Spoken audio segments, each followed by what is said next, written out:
The streets, roads, and dusty lanes of Colombia have been fertile territory for myths and legends since before the arrival of the Spaniards. Tale of La Patasola, a one-legged wailing banshee that forever sought her child, and of El Duende, a backwards-footed goblin that led travelers to their doom, nibbled at the corners of journeymen's ease for centuries. Although these stories mainly troubled those living in or passing through rural areas, the growth of cities brought with it a new breed of urban legend, rooted in the primal distrust we still harbor somewhere deep inside of modern technology. An example of this is the phantom bus that allegedly roams the city streets at night. Supposedly, young women who board it alone are found mutilated in overgrown, outlying fields a day later. A frozen look of abject terror illustrating the moment of their last tormented breath. That being said, given that you are certainly not a young woman, at least not the last time you checked, and that it's 5:30 on a Tuesday afternoon, phantom buses and handicapped gremlins are the last thing on your mind. You've been using Bogota's public transportation system for over 2 decades, and your greatest concern is that traffic levels have become all but unmanageable since the latest mayor took office. However, home is about 80 blocks away, so your only choice is to wait until the right bus comes along. Walking would certainly take longer than putting up with any traffic jam. When the bus displaying the route sign you're hoping for shows up, its advertised fare is 200 pesos lower than the standard going rate these days. This usually indicates that the vehicle in question is older and a bit more uncomfortable than most, but no bus rider in the history of the city has ever given a damn about that. Folks that consider themselves richer and above this mode of transportation may pay 7 times as much to get around by cab, and statistically expose themselves to a higher chance of being mugged or robbed. More power to them, right? Never one to avoid seeking further discounts, you ask the wizened driver if he'll let you on for 1,000. The wrinkly, musty-looking man's eyes never leave the road as he silently takes your bill and slides it in the purse hanging from the bony gear stick. Satisfied, you turn your attention to the cabin. What would make this ride ideal would be an empty seat. Curiously enough, considering the time of day, there aren't enough passengers aboard for anybody to be standing. A few available spots are in sight, so you choose one on the left, towards the middle. Both the aisle and window seat are free, and you sigh contentedly as you sprawl out on one with your knee nested on the other. This particular trip should be over in no time.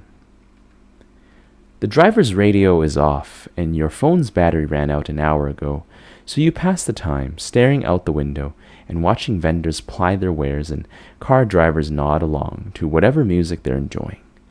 Your position eventually starts taking a toll on your back, so you straighten up and take the chance to examine your fellow passengers. None of them seem to be riding together, given that everybody's quietly facing the front of the bus. They are all so uncommonly old, not in the sense that they're all over 100, but in the sense that nobody seems to be under 75. You find this a bit odd, and for a brief moment the idea that you don't belong there flashes through your mind. It is a silly thought, but combined with the bus's particularly strong, although not necessarily atypical, smell of must and metal, it makes you look forward to the end of the trip. Nevertheless, as there are another 30 or 40 blocks to go, you look out the window again, zone out, and let your mind go where it will for a while. The sight of Pacho's bakery pulls you out of your reverie 20 minutes later. You get up and make your way past your silent companions to the rear exit, where you hunt for the little silver button that will let the driver know you've reached your stop.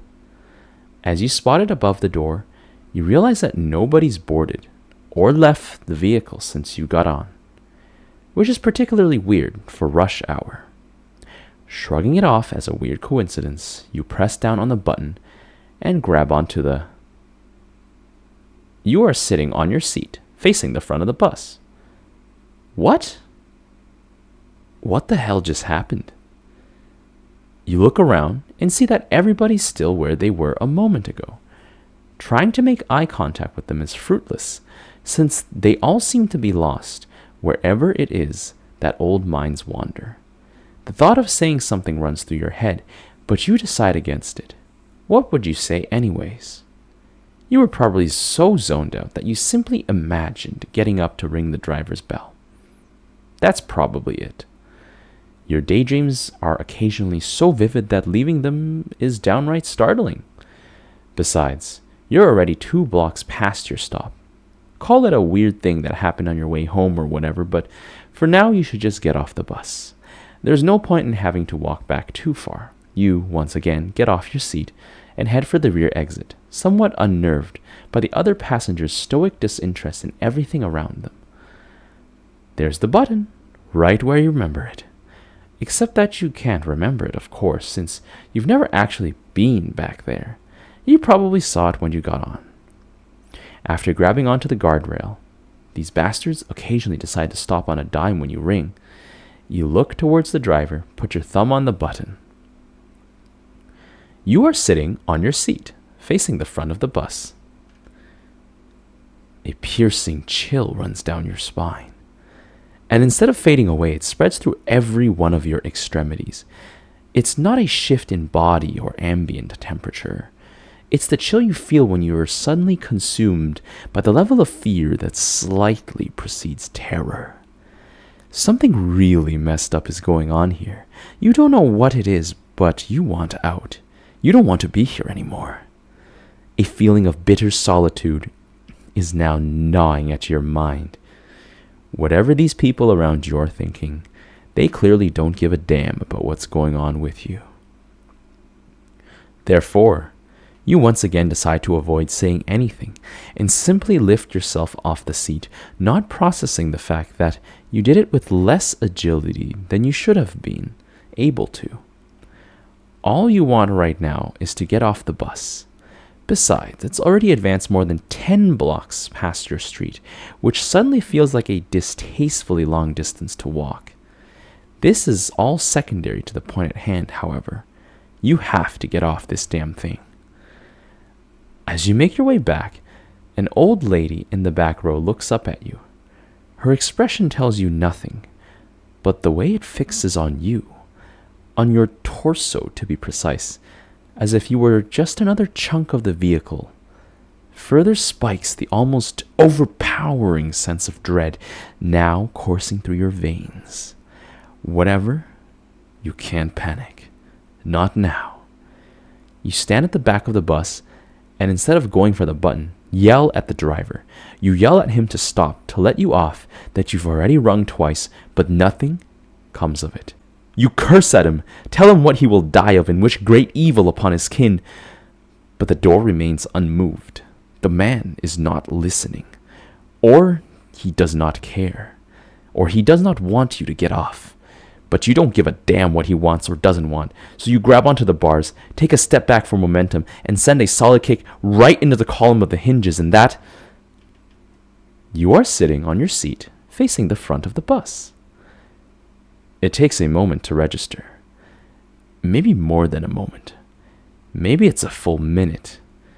And as you realize that the bus doesn't want you to leave, you also realize that your right knee hurts with an unnatural, piercing sharpness. It's the same leg you used against the door, and now it feels like it's all but broken. This quickly becomes a distant concern when you attempt to massage it, though, because that's when you notice your hands. These are not the hands of a 25-year-old. They are wrinkly, set with well-defined veins, and even lightly patched with liver spots. As you study your hands and arms, cold terror envelops every corner of your psyche. You touch your face and feel wrinkles and whiskers that didn't previously exist upon your cheekbones. Your head is patched with a few anemic strands of hair as your fingertip grazes your coarse scalp. A spark of electricity shoots through it and down into the most private recesses of your being. Your eyes dry up, opened wide and unbelieving, and you feel a 7-ton lump of horror coalesce in your otherwise paralyzed throat. You must leave this evil bus. You must leave it at once before it finishes what it's begun.